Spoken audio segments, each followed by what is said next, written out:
This is Bruce Friedman of Adult Site Broker, and welcome to Adult Site Broker Talk, where each week we interview one of the movers and shakers of the adult industry, and we give you a tip on buying and selling websites. This week we'll be speaking with Saffermaster and Lady Petra of Slubb, USA.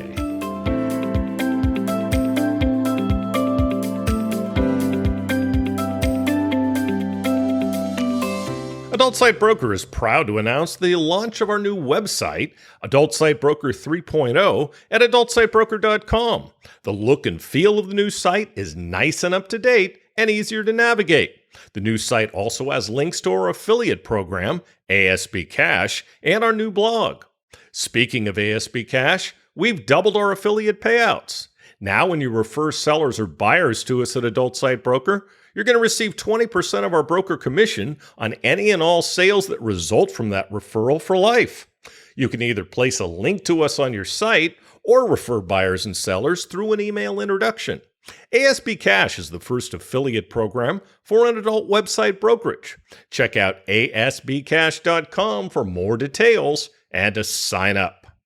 Now let's feature our property of the week that's for sale at Adult Site Broker. We're proud to offer for sale a tube site that has full-length BDSM videos for free. The site is built on WordPress and is 3 years old. They are currently the only free tube providing premium BDSM videos. They regularly add user requests and user-provided content after moderation. The owner started the site out of frustration because there was nothing else out there like it, and he wanted to visit such a site. It soon became popular on Reddit and business soared. The owner has decided to move on to other ventures outside the adult industry. The site's visitors come back again and again due to its uniqueness. They have over 13,000 premium videos, and most of them are 30 minutes or longer. With more videos and categories, the site can do even better. Most of the traffic is from Tier 1 countries. There's no advertising being done for the site. All the traffic is either type-in or from SEO. This is a great opportunity for someone with existing traffic. Only $269,000 US. Now time for this week's interview. My guests today on Adult Site Broker Talk are Saffermaster and Lady Petra from Slubb, USA. Hey, you guys, thanks for being with us today on Adult Site Broker Talk. It's our pleasure. Thank you for having us. Oh, you said that in unison. I like that. Now, Saffermaster and Lady Petra are a lifestyle-dominant, submissive couple in a 24/7, what they call a TPE, Total Power Exchange. I learned that's what that is. Now, both Lady Petra and Saffermaster are lifetime coaches, and they offer kink relationship dynamics coaching through their website, LadyPetraPlayground.com. That's a mouthful. Lady Petra and Saffermaster are the North American distributors of the new German sex toy Slubb. That's SLUBB from Germany. Slubb USA, Slubb-USA.com is the North American distributor of the German company Slubb Store. This is the first real male masturbator power tool invented by Michael Strobel and patented in 8 countries. Slubb has been available since 2020. So let's start out with the basics. How did the two of you meet? So we met through FetLife. I posted a Seeking post. I had taken a pretty deep dive into kink and figured out who I was as a kinkster. And I got present to that I'm a dominant sadist, and what I wanted in my life was a submissive masochist. And I was attracted to a lifestyle of kink rather than a intermittent play style of kink. And so I put together. What would the difference of that be? By the way, so that's a great question. So very often kinksters get together for play sessions, and they take on roles. We call it role play, right? And they take on a role of this or that, and they have a scene, and maybe they together for a weekend, or maybe an afternoon or an evening, and outside of their kink play, they're just back at their normal lives. Yeah. And what we are is a 24/7 couple. So we literally live together in a dynamic. Our dynamic is sex forward and kink forward, and it's always on. It's never off. And so, we scene practically every day. We do high protocol scenes every week. We have a lifestyle of protocols and dynamics that are just always on. Now, when you say scenes, I don't think you're talking about scene in the porn sense, right? Some people may say it's porn. People watched us, they would say, you should make a movie. Yeah. Yep. Yeah. When we scene, we basically are engaged in kinky sex that may last anywhere from 1 to 4 hours. And that's a scene. And in that time, we engage in various fetishes that we enjoy. Okay. And then high protocol, the difference in that is it's more protocol driven. So there's a more of a pattern and a goal of I'm Saffermaster's property as his collared slut. And so therefore, one of the goals of the high protocol scene is to end the scene with me being marked with a cane. Uh-huh. Okay. And by 24/7, that means any day, any time, huh? correct. All the time. Yeah. It's always on. Ooh, sounds like fun. It is. Well, I'll give you an example. So right now she's training as, getting herself in shape running. And so every day she earns a PR, a personal record. She gets clit attention. So she gets to come home and I work on her clit for as long as I like. I see. It's a reward. It's a huge reward. Yeah. I bet it is. So I'm sorry, because I had layman's questions about the lifestyle, which is fascinating. Finish your story, please. Yeah. So anyway, I created a seeking post laying out exactly what I was looking for, and she responded to it. And she reached out to me, and we chatted for several months, and we met a couple of months later, and then we stayed in communication for a few more months before she put herself forward to be claimed into the lifestyle. And soon after that, we moved in together. And about a year later, after her divorce was final, she accepted my collar. So I collared her. In other words, you got married. In a kink, kind of, in a kink sense. But better. Okay. Yeah. Not in a legal sense. Got it. Yeah. No, it's not legal, but it's a very deep relationship that has way more. We've both been married, so it has way more weight than either of us felt our marriages did. Yeah, there's a lot more emotional energy involved in the relationship because we literally are having like kinky sex every day. So we're really engaged in a way that we weren't when we were married. Now, it's interesting. You talked about chatting for months before you got together. In this type of lifestyle, do you find that people are a little more cautious to meet someone, so they need to really get to know them online first?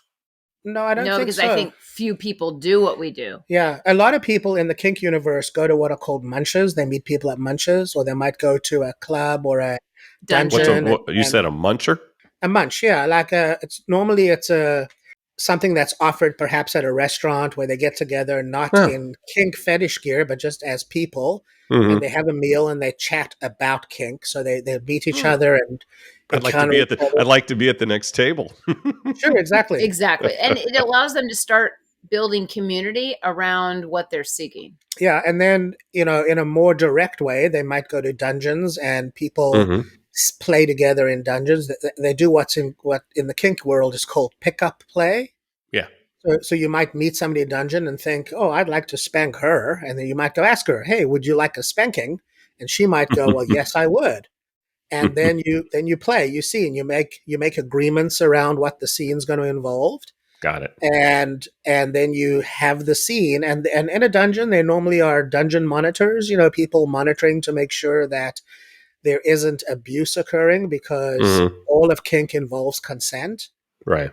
And so, it's just a way of engaging with an adult community in an adult play way.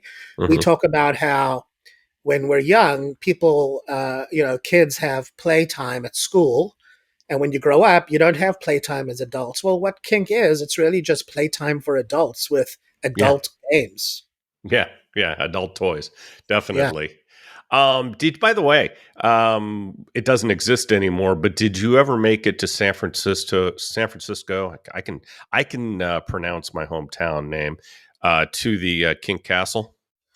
I did not go to the Kink Castle, That's but a when they shame. had, what was the big event? Because Fetish ball. the exotic erotic ball that was Mhm. hosted there every year for like 20, 30 years. Sure. I Yeah. actually got to go to the last one. Oh, okay. And got to get at the Cow Palace and got to have that whole Ah. experience of being immersed in that. Oh, you should have seen the setup at the Kink Castle. It was I saw quite it, yeah, amazing. I'm sure you've seen pictures. They totally. had a event um, which Why Not used to put on, and Kink would host the closing party every year. And I went 3 times, I think. Maybe it was only twice.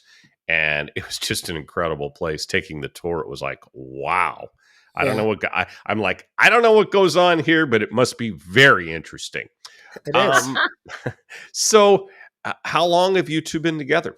We're just coming up on 4 years. Oh, nice. Very, very nice. I understand you have a podcast. Yeah, Tell me more about it, if you would. great. Okay. So we do a podcast called the Kinky Cocktail Hour. And what it is we normally share typically a new cocktail. Lady Petra is a sommelier, so she makes a new cocktail. Wow. And then we have a conversation either with each other or with a kinkster that we're interviewing about some aspect of human sexuality. And our purpose is to really demystify sexuality, demystify kink. And Yeah. the purpose of the podcast is to really enhance and expand our journey. We started the podcast because we were having a hot sex scene every day and then having a cocktail afterwards to recover while we debriefed. Yeah. And in those debriefing conversations, we were like really getting into each other's heads. We were having a conversation about sex, about relationship, about kink, about agreements, about dynamics. We were just really having these incredibly thoughtful, considered conversations about human dynamics. And we Hmm. thought, we should just record this. This is really good stuff. Yeah. And so we started to do that. We put an iPhone between us, actually, and we started recording the conversations. And then one day we were like, we ought to just podcast this. Because someone else might Someone be in the else, same position we were in. yeah. Sure. And Sure. so we started to do that. And that's how we came up with the Kinky Cocktail Hour. And we started right at the beginning of COVID. It wasn't because of COVID, it was just coincidental. And because of that, we podcast every day. And so Wow. we literally in 3 years have generated about 600 episodes. That's amazing. And yeah, it really is. We've had incredible conversations with incredible people all over the world. We've created community amongst kinksters. This whole conversation we're having today about the Slubb came out of a conversation we had on the Kinky Cocktail Hour with Mistress Diana Von Rigg, who's a Birmingham ballbuster. And she shared the I like Slubb. that. Birmingham Ball Buster. Wow, that's Yeah. 3 Great. Bs. It's great. Yeah, she's awesome. Yeah, she introduced us to it, and that led us to a conversation with the Strobel brothers, and that led to us getting the opportunity to have Slubb as a distribution product in North America. What are you trying to accomplish with the podcast? That's a great question. We really are committed. I know I asked it. Yeah. Yeah. No, we really are committed to demystifying sexuality and demystifying kink. So that's our entire agenda. So like, for example, yesterday we talked to a trans woman who's going through sexual reassignment. Still waiting for procedures. Yeah, Right. and we had a conversation with her about her experience as a sexual creature. And we're not trans and we're not interested in being trans, but we've had conversations with people who are in the trans journey enough that when we talk to other trans folk, they're very, very receptive because they get like we're not judging, we're just sharing. Right. And we're demystifying a part of the world for the trans community just in that aspect, right? It's not an agenda. We're just there. Well, one of the things that comes to mind too is as kinksters going from vanilla ex-marriages and the stigma when you actually go out 24/7 as TPE couple, people judge right and left that you're a kinkster because obviously I have a collar. I always have to do the joke because my collar actually has a double ring on it. So sometimes I'll be in public and forget my hard collars on because it's my life, right? And that gets some interesting looks. Oh, I do. Yes. And sometimes I'll spin it around for the sake of not having to explain myself 5,000 times Sure. and say, oh, I'm scaring the natives. I need to like turn it around. Um, and the idea is that's a simple thing. But even with you talk about extended family, we really, as Kingsters, are struggling with the same things as any alternative sexual Lifestyle. orientation like Yeah, yeah, gays or sure. trans, that family will often ostracize, or friends, but people don't want to know what you're up to. But let's be honest, I don't really want to know what other people are up to in their bedrooms either. The idea is I'm just living my life as a Yeah. sexual creature, free and authentic. Yes. But the reason the pot is so helpful is we put it out there in people's faces and say, this is just what it is. We're not weirdos. Right. We are in a loving dynamic, but we Yes. like kinky things. There's nothing wrong with that. No, not at all. One thing you learn in this industry, in the adult entertainment industry, is not to judge. And I've had such a variety of guests on Adult Site Broker Talk. And lately, I've had more from the kink community. And I find it fascinating. And one thing I learned very early on, whether it be gay, whether it be trans, whether it be kink, don't judge. Just learn about it and you'll better understand other people. No, it's true. There's no right way to be. No, And there's no what you, normal. There's there's no no such normal. thing as normal. Exactly. And what you find sexually arousing, somebody else might not. And who Right. cares what you find sexually arousing? If it doesn't arouse me, why should I care what you're Exactly. aroused by? It makes no sense, right? So Right. yeah, so there's no judgment. And that's the beauty of the podcast is we really get to talk to the widest range of people that I've ever had the opportunity to talk to in my life. So we've Yeah. talked to public figures, we've talked to Kingsters all over the world, Australia, England, Germany, France. We've talked to pro DOMs, we've talked to sex workers, we've talked to advocates, we've talked to Yeah. political activists, we've talked to Media influencers, physicians. Right. We've had and all in the world of sexuality, right? All of it's a conversation about human sexuality. Humans are particularly hung up on about two things: hung up on sex and they're hung up on money. So this isn't a conversation about money, but it's a conversation about sex. Right.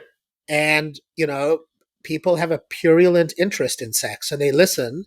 Yeah. Because we talk about sexy things. We talk about getting ass fucked and, anal April, or we talked about eating her pussy or whatever. And they listen because, they have a purulent interest. But also, Yeah. we hear from people who say, you've really helped me. You've really helped me distill some aspect of my life or distinguish something that I was thinking about, or Yeah. you've given me courage, or I really empathize with your story. Or, we get like literally thousands of messages from people Wow. who listen, who are, we haven't had one negative comment about the podcast, not one. That's awesome. That's Yeah. awesome. You mentioned guests. Who's your favorite so far? Ooh, It's a great question. We like everyone we talk to is a favorite guest. We've talked to some really interesting people. Like, for example, one of my favorite guests is a public figure that we talked to, a guy named Dan Savage, who has a long political activist career. Oh He's yeah, a gay man. I've seen him on Bill Maher numerous times. Exactly. I So love he was him. Yeah. Exactly. He was one of my favorite guests because I I've bet. looked up to him. I've valued his political point of view. I've supported him. And to actually talk to him and have him share his life with us was and he lives up here. and he lives here. It was such a wonderful experience. Oh, I didn't know that. Yeah. To have a conversation with somebody of that magnitude. Huge. And he was one of my favorites. And then, there's been a plethora of others, but one person that comes to mind for us, I think because we're in a different phase of our life also, but this kinkster on FetLife called Dex, he's been in the kink world for over 30 years as a Leatherman, and has explored extensively the whips. Like, he's world renowned for his books that he's written on single tail whipping and the procedures. And he has YouTube videos. And one of the things that's great about it is he'll offer the information and training to anyone. And he's very thorough, and he worries about safety, and he makes sure everyone is consensual. Right. But then on the same token, we happened on one of our podcasts to say something to him about, what are your other fetishes? And he brought up wax. And then he just lit up the microphone on wax. like, I never knew wax could be this interesting, but he's talking about his commitment to wax play in the sense of 40 pounds of wax being melted at a certain temperature and all these things he does. And what I took from that was, yes, wax is interesting to me personally. It's kind of messy, so you got to have the space for it, la, la, la, la, la. But what I'm hearing him say is his complete authentic expression and just love for that. And it came through, it just exuded to the microphone. And I was like, Sure.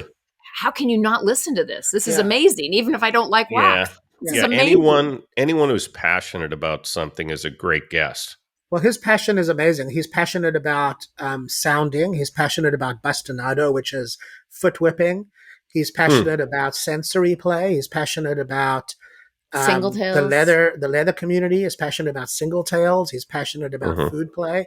So he's got a lot of like kink passion, and it comes through the microphone in a really beautiful way. And he shares so authentically, and he's an thorough. elder. We found that when we interviewed some prominent people from the gay community, basically, who are podcasters also and friends of ours, one of the complaints they were saying based on what happened during the AIDS epidemic was we lost this generation of elders. Yeah.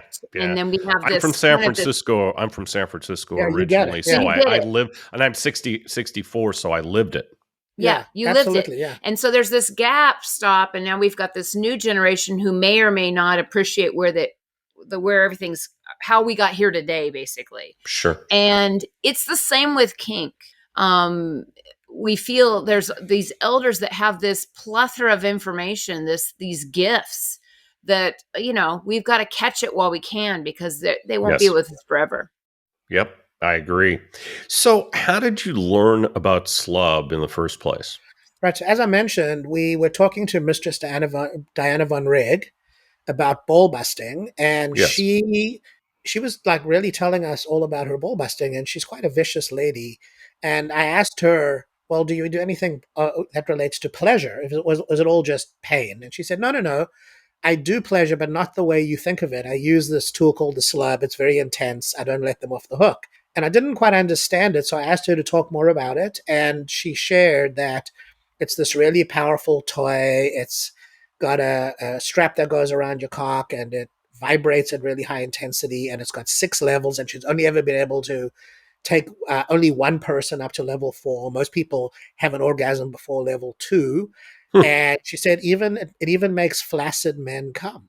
And I was quite surprised by that. But anyway, so that led us to a conversation about Slubb with the German manufacturers. Now, they don't speak English, so this was all happening through Google Translate. Oh, jeez.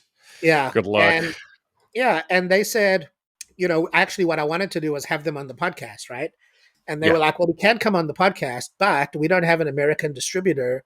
Would you help us with that? And I was like, oh. Hello. Yeah. And so I thought about it, and I was like, well, what do we have? You have a country of, 330 million people. And it turns out that 70% of men at age 70 have erectile dysfunction. So there's an opportunity here. Oh, geez. Right? Something to look forward to in 6 years. Thanks a lot. Right. So that just got us interested. So we started having a conversation with them, and one thing led to another, and we arranged an agreement to be their distributors. And that's how it happened. So tell me what's happened since that point. Okay. Well, you should really, I think it's important to share the original story of how Michael came upon this, because that's what makes it important. Yeah. Okay. So I'll tell you the origin story. So great. Michael and his brother, Sandro, are master roofers in Germany. And so they're contractors, essentially. They're roofers. They do roofs. They do roofs, right? Yes. Okie dokie. And they were fucking around with power tools, holding them up to their dicks. And he was like, well, this is kind of an what could possibly go I mean, just feeling the vibration and things like that, Well, I was just kind of imagining exactly. a table saw or something, Well, actually what he did was he was like, well, this is kind of a cool vibration. I like the way it feels. So he went down into his workshop and he attached a piece of rubber that he had to a reciprocating saw. And Yeah, Now and he I'm brought scared. that. I know. He brought that to his cock, and he wasn't sure how it was going to feel, and he was Or what would happen. or what would happen. But he was surprised. It actually gave him an orgasm, and it was quite gentle. And so he was like, "Huh, I'm going to fiddle around with this." So he spent the next 3 years playing with materials and And hiring, design. designs and hiring a product specialist and Sure. this, sourcing materials and eventually manufacturing this thing, getting a bank loan and all of that. Mm-hmm. And then he realized like he needed to do some research to find the right power tool, because you can, with something like this, and considering where you're putting it, you want something that's not too powerful, right? Yeah. You don't want to just go down to Home Depot. Yeah, you don't want to go Yeah, to Home Depot. it sounds like he was only a few inches away from being a eunuch and a Darwin Exactly. winner Yes, all exactly. at once. Yes. I'm not even sure a few inches, but anyway. Uh, Yeah, so he spent the next 3 years like sourcing the machine, sourcing the materials, getting it manufactured, and so on. And what he came up with is a tool called a multi-tool, which is originally designed to like be a saw, or a sander or something. But he found one that was, a 12-volt version. And we worked out an agreement with the factory, and now we have a tool that works. So the tool itself is really incredibly powerful. It really, like, if you think of it like this, Bruce, like the Hitachi tops out at around 6,000 RPMs. okay. So this has 6 levels, and they're not click over levels. It's like a rheostat, so you can just roll them up from 1 to 6. It goes up to 18,000 RPMs from 5. So it starts about as high as a Hitachi begins or ends. So Hitachi stops at 6, this starts at 5, and it goes up to 18,000 RPMs. Damn. And the truth is that you don't need to go to 18,000 RPMs because you have such an amazing experience. What attracted us to the machine is that men don't have the history of vibrational sexual stimulation. They just Other don't than have it. using a woman's sex toy. Yeah, I mean, you can hold a Hitachi against your cock. It's not the same thing as having a 360 up and down experience. This tool offers a superior vibrational experience for men compared to anything they've ever done. Yeah. And what's interesting about it is that there are 2 sets of nerves in the penis. You have the nerve that is responsible for erection, and then you have the nerve that's responsible for ejaculation. Okay. And the ejaculation nerve lives near the head of your penis, called the glans, and the erection nerves live near the base of your penis. And with this vibrational tool, you can actually stimulate both. You can go up and down and rest here and go up there and rest there and go up and down. And it causes the erection to be really profound. Like you have a very engorged penis as a result of it, Sure. which brings your ejaculation nerves right to the surface. And very often men are coming like in 60 seconds. It's really impressive. And more importantly, men who can't get an erection are coming because it's a powerful enough tool that it can actually access the nerves that live near the glands. Yeah. Even if you don't have an erection, which ordinarily is required to bring the nerves to the surface. Sure. So when you consider that 40% of men at age 40 have erectile dysfunction, and 50 at age 50, and 70 at age 70, and so on. Guess I'm lucky. Yeah, there's an opportunity. There's an opportunity to actually make a difference in men's sex lives. And more importantly, there's a particular disorder in erectile dysfunction called ejaculation disorder. Okay. And the medical community currently considers it untreatable. Like you can't actually help somebody who can't have an ejaculation. Well, this tool could actually change that. That's awesome. It really is awesome. And so, we're trying to get medical doctors engaged in doing some clinical research. Which is always hard because it's a sex toy. It's a sex toy, right? So we're working on that.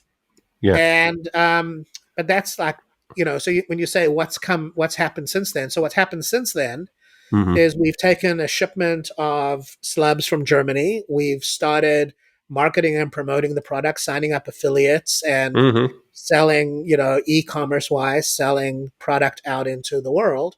Yeah. And on a gradient, we're introducing Slubb to the North American continent. That's awesome.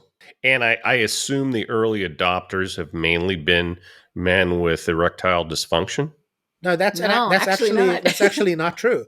The Okay. early adopters are the pro-dom community because they can use it as an edging tool, as a forced orgasm tool, as a tool to make somebody come when they are told not to come.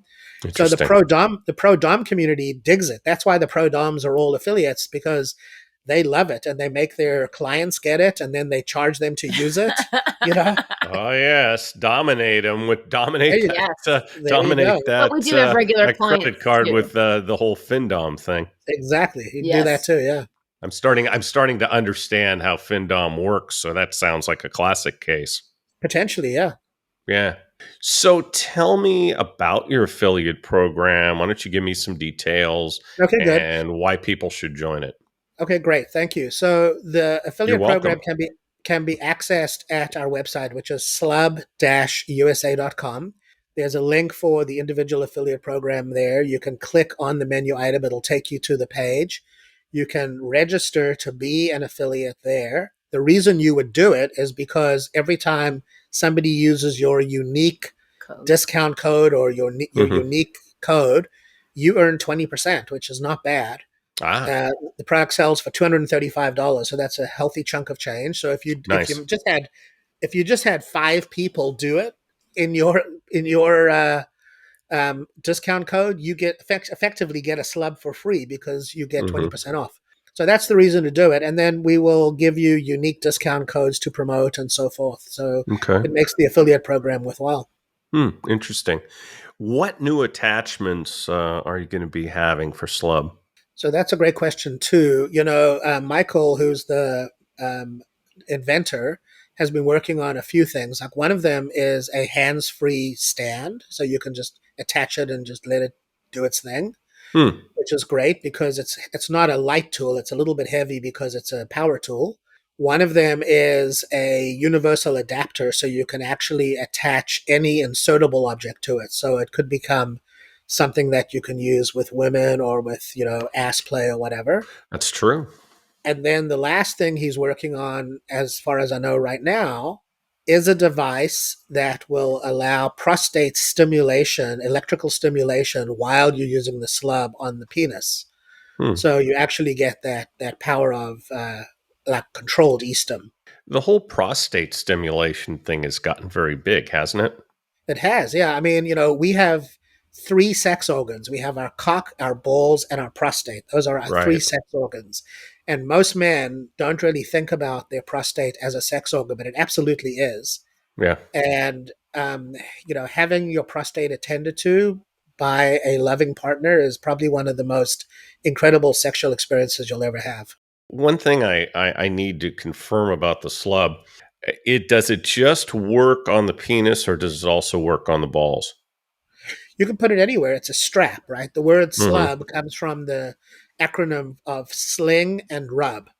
Mm-hmm. So you can wrap it around anything. But you don't want to, it should never be like form fitting. It's not tight. You should always have a finger width in the in the sling itself. Sure. Because the whole point is the vibration, not to have it strapped down, jerking it around. Yeah, if you strap it too tight on anything, it's going to cause skin abrasion, which is no fun. So we don't want that. So not down there, it's not. No, it's not. So you want it loose, but you also want to use a lot of silicone lube because the lube lasts. You can use water-based, but but the silicone seems to last longer. Yeah, and so we actually ship it with silicone lube as well. Oh, that's nice. That's nice. How do most people use it? Do they just put it around their penis? Yes, most people who have a partner, their partner runs it, right? So Lady Petra uses it on me, for example. Mm-hmm. And she slides it up and down the penis, and she rests at the bottom and rests at the top until she's happy with the result. I'll just give you from my perspective because he's leaning back enjoying it while I'm doing this.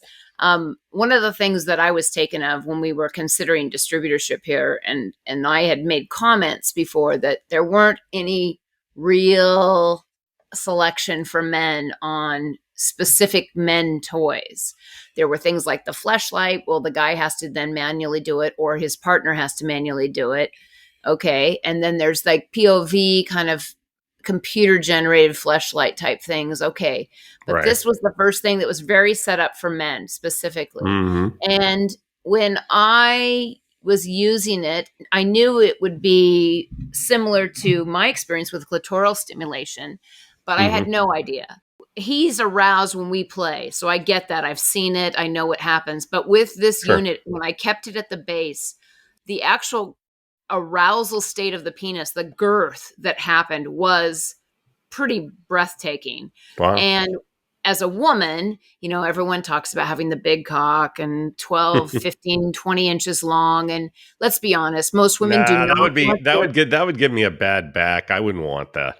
Well, and most women, quite frankly, I mean, listen, people can be size hounds, but the idea is no one wants a bruised uterus. So Yes, and I it's live in never Asia, that cool because there's only 6 inches in there and it either goes to the right or the left, and you Yes. either move other body parts to get it all the way up there.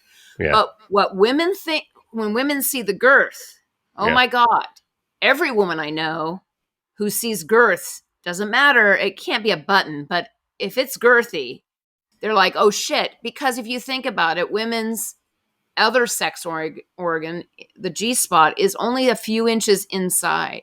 And so it's the girth that is hitting that G spot. Yeah, when she had that on me, my cock was so engorged. It was really huge. I've never seen it get that big. Yeah, and it's not just my experience. Dirk Hooper, who's a publicist in the US who does a lot of art, and he's a kinky sort of character.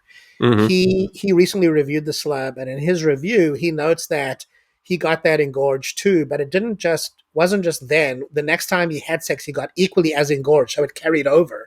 Wow. So there was a carryover effect on his ability to respond to that stimulation. Yeah, and then of course I was curious. I don't have a penis, so I'm playing with his penis. So I'm engorging the base, and so then I move up to the middle and I watch it continue to engorge. Wow. And then I'm like devious, and I think to myself, I'm going to make him come. And I go right up to the glands, and there you go. It's just happening. There's like no, That's cool. And because I'm a switch, I'm dominant to others beyond Saffir. I thought, wouldn't this be crazy if I just said, as I brought it up, now you're not allowed to come? Okay, could you imagine the torture of that moment? I delicious. can, yes. Yeah, don't want to, but I can. I don't know. I just like pleasure. What can I say? I guess I'm. Anyway, You're but a hedonist. yeah, absolutely. Yeah, no, it's fascinating. It's definitely fascinating. Hey, you're new in the whole pleasure products game. How Yes. have you found the industry and the community so far? So it's interesting, we're learning little by little about how this all works, and we're kind of outliers because we are so new at it. And so, we're dealing with what any new business deals with, which is breaking into an industry. Yeah. We've had some resistance from certain carriers. We've had some acceptance from others. So some of the big stores like 665 Leather and the Stockroom are interested in carrying Slubb, and they will, and others aren't. And so, it's hard to say. We're still so new at it that we haven't really experienced the vagaries of distributing a product in the US. Like we've not encountered, say, distributors, for example. Right. So, when that comes up, it's going to be an interesting conversation. So right now we're you're looking for distributors to work with you? Not necessarily. What we're interested in is finding parallel products to co-market. So we're working with a company that makes a women's seated saddle style sex toy to be a partner of ours, and hopefully that'll come together. In which case, it'll sort of launch us into a different category of distribution. The challenges that we have, because it's a new product to the United States, and the factory for the machine is in China, and COVID. But of course, it's in China, right? Yeah, and it's in Shanghai, and of course, Shanghai is largely shut down, and the supply chain mechanics are really fucked up from COVID, but now double fucked up from the war in Ukraine. Yep. So so we've got some considerations there to deal with. So we're just dealing with things we've never had to consider because up until now we've been, podcasters, and we've just enjoyed playing with each other. Now we're suddenly, teaching at DomCon, and we're invited to speak on platforms like yours, and we're sort of introducing ourselves as Kingsters with this product to the community. And in some cases, wonderful receptivity, and in some cases, a little bit of suspicion and pushback. Yeah, I find this industry, unfortunately, you have to be around a while before you're accepted in some Yeah. ways. And I've been in it for over Trust. 20 years. In some ways, I still don't feel completely accepted, unfortunately, because it's very cliquey. Yeah. I think also I notice, even if you just go through trade shows as a female, I notice it's very female centric in the sense of the kind of products that are available, the plethora of products It's true. available. That's And true. so when you come up with a man's toy, it's like, well, come on. I mean, that you get a little pushback in that area. But what makes this different is this really is one of the first. It's not a female toy that has been made to fit for men. It's actually a man's toy. Like, Right. guys would go, grr, yeah, this is my toy. That kind of thing. Yeah. And I think sometimes the industry is like, well, we want it to be sexy and demure, and it needs to be this. Well, I don't know. We talked to Maybe not. We talked to a woman who is theoretically a big shot in the sex toy community. And she was very standoffish. She didn't even want to. She was like, it wasn't sexy enough, or it wasn't enough appeal for women. And I was like, this is made for men, not for women. Yeah, exactly. It's going to be a hard sell. It's not going to be easy, Are you gonna go to the to any of the the pleasure products industry events? We will, yeah. I mean, it's early days for us, and we don't have a huge budget for this. We need to see movement. Yeah. So it's we're sort of grassrooting, bootstrapping it. Right. And we're just trying to see if we can create a traction of the device on its own. And once we get to a certain point, e-commerce is going to drive our conversation for the most part. I think also too, the partnerships we're building with some of these other companies who may choose to align with us, as well as we've got the new lube company that has another product with itself that is very specific to ours. So that's an interesting company. They're called Pulse. And they manufacture, they're actually an $8 million company.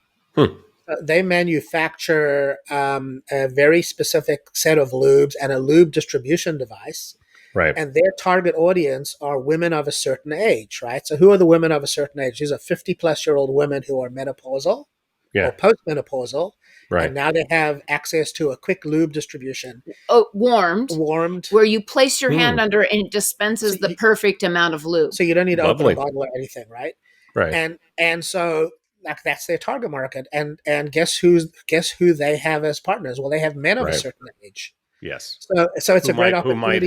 Who might have problems. Yeah. Who might have some. Exactly. Partnering with companies like that. So we're taking a more of a holistic look at it. We're not sort of like exclusively focused on the sex toy industry part. We're also looking at the erectile dysfunction industry part. Right. And we believe that we can tackle this from both sides. So we can get early adopters like ProDoms to be affiliates and sell it. We can get men who discover us through podcasts like this to buy it directly from us, and we can partner with companies that manufacture similar sex toys, and we can partner with medically oriented companies that potentially reach into the market differently. And we're trying to get medical research underway. And running workshops where we can actually, in that community space, demonstrate. I can bring a submissive in to demonstrate to other people how they can use this, how they can, you could think about being able to highlight this in multiple ways, spark up the marriage, spark up a relationship, dominate a relationship, what have you. Yeah. But being able to show them, because they've never been exposed to something like this. So that's part of the thing. Yeah. Yes. It's very cool. Yeah, indeed. Well, it still might not be a bad idea to go to the January shows, AVN and XBiz. And there's also an interesting show in Hong Kong next month. Oh, interesting. And then in November, it's strictly B2B in Macau. I've actually worked with that guy at one time or another. We can discuss it. Anyway, so where else is Slubb being sold now? So we have patent protection in 8 countries. So Oh, in the United States and Canada, North America, we also are selling it in Europe with the original Slubb store, and they are in Great Britain, Germany, France, Switzerland, Belgium, Holland, and Italy. And the goal is with Michael is to create a global market. Yes, of our course. intention is to do that over time. Of course. How is it doing in the other international markets? Well, he only started selling about in 2020, and he originally Right. started selling just the attachment, and then Hmm. gradually he sort of got a machine, and so really it's only been about a year that he's been selling, and he's probably sold about 1,500 units since he started. Okay. So And it's he passively sells. he's very passive. We're trying to be a little more forward thinking about it, and we're Yeah. trying to take a bigger picture look, and we're trying to build a Sure. structure, a system, and a structure for selling that we can then turn around and bring to his other countries in Europe. So our intention is to develop an infrastructure of selling here in the United States and Canada, and then Right. take it to Germany and to Great Britain, and then expand out to Holland, France, and so forth. So do you have those other markets as well? Yeah, so we he's our partner, so we Hmm. aren't just his distributor. He actually is a shareholder in our company, and Okay. he's part of, like, together We've aligned, we've yeah. aligned to bring Gotcha. our business model concepts to his distribution systems in Europe. And that Interesting. leaves him available to continue to invent Yeah, new product. right. Right. Great. Right. Which is his role, definitely. And he's Yeah, Yeah, for obviously done sure. a great job. yeah. That's fantastic. This sounds like a really exciting ground floor thing for you. It is. I'm excited about it. I think it's lovely. It's wonderful. It's completely aligned with who we are as sexual Yeah, and creatures. I just think if you could provide an opportunity for some man or someone with male parts to have an experience like this, why Yeah. not? Yeah. Why not? Well, especially if they can't get erect or Of they course. can't come. That's But my even if they God, what a can, gift. I can tell you, Bruce, I'm 63, right? Hmm. I have never had a sexual experience like that ever. Wow. It's literally mind blowing. Wow. And I think, the idea with COVID that woke a lot of us up to who, and not necessarily us as much as people that were alone, but people were isolated. And to be Oh able to yeah. have a toy where you could Hmm. be either privately playing or sexting and Hmm. playing or Yeah. video zooming or have a Right. dominant someplace else or what have you, whatever you make Yeah. up. That's a new concept for men other than Yeah. just the good old hand. Sure. Oh yeah. The hand has its limitations. There's no two ways about it. Let's face it. Stand with opposable thumbs. I mean, the hand does, because this Yeah. is why women love the Hitachi, and this Yeah. is why I Yes. love the Hitachi. Yeah. Yeah. I'm all thumbs actually. I understand you have a discount code for our listeners. Why don't We you do. We're tell going to them what it is? we're giving your listeners a $20 discount. They Nice. can use the code intro20 when they check out at slub-usa.com. Beautiful. Well, anyone out there who has gotten as enthralled by this as I have during our interview should definitely check it out. There you go. Saffermaster and Lady Petra, I'd like to thank you again for being our guests today on Adult Site Broker Talk. And I hope we'll get a chance to do this again soon so we can get an update. Great. Thank you so much for having us. It's been a real Yeah. pleasure. Thank you so much. Pleasure was all mine. My broker tip today is part 10 of what to do to make your site more valuable for when you decide to sell it later. Last week, we talked about what information to give a potential buyer and what determines the value of a site. We'll continue that today. If a site hasn't been monetized, then it's all about the amount and the quality of the traffic. If a sale is based on traffic, it will be a multiple of what the traffic would sell for on the open market. What are the sources of traffic? Direct traffic, search engine traffic, and review traffic are the most valuable. Tube traffic is the least valuable. Is the traffic reliable and sustainable? What is the traffic history? In a rare case, the valuation will be based upon revenue.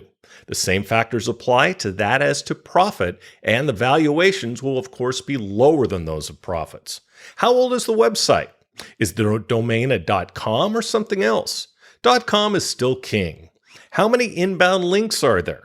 How much staff does it take to run the site? How many email addresses do you have?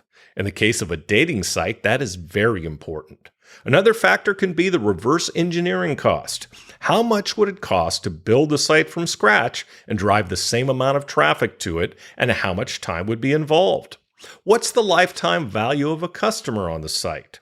Next week, how to buy a website. And next week, we'll be speaking with Jerry from Baldo. And that's it for this week's Adult Site Broker Talk. I'd once again like to thank my guests, Saffermaster and Lady Petra from Slubb, USA. Talk to you again next week on Adult Site Broker Talk. I'm Bruce Friedman.